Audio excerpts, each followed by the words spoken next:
officially back from the second day of the Expressive Therapy Summit. It is 10:11 and it took me about like 35 minutes driving from where I was to my dad's house. I'm sleeping over here, and I think a big difference between other professional developments and this one is that I don't feel exhausted. I think the education professional developments, we talk a lot about data, curriculum, and honestly things that don't bring us joy, things that don't speak to our students, sometimes don't even speak to our staff and our colleagues. And I think we should focus more on social emotional, more mental health, more things that bring our students joy, which is not what we're doing right now. And so I don't feel exhausted.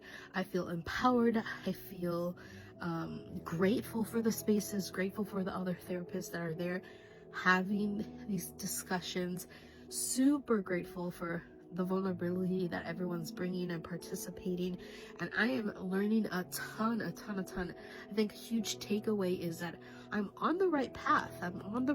Because there's a lot of things that just feel right, and through these sessions I'm learning the language for it. So for example, the morning was African drumming, and it's something that's part of my culture, part of growing up.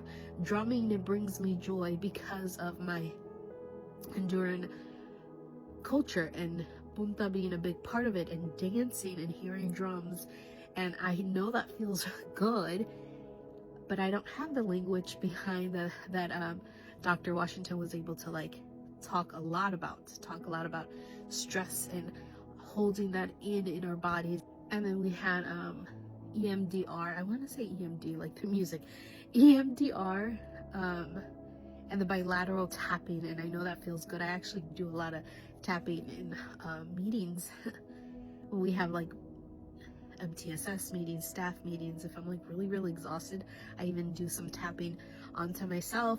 But just knowing that those things feel good, and then how to I bring play therapy in my sessions.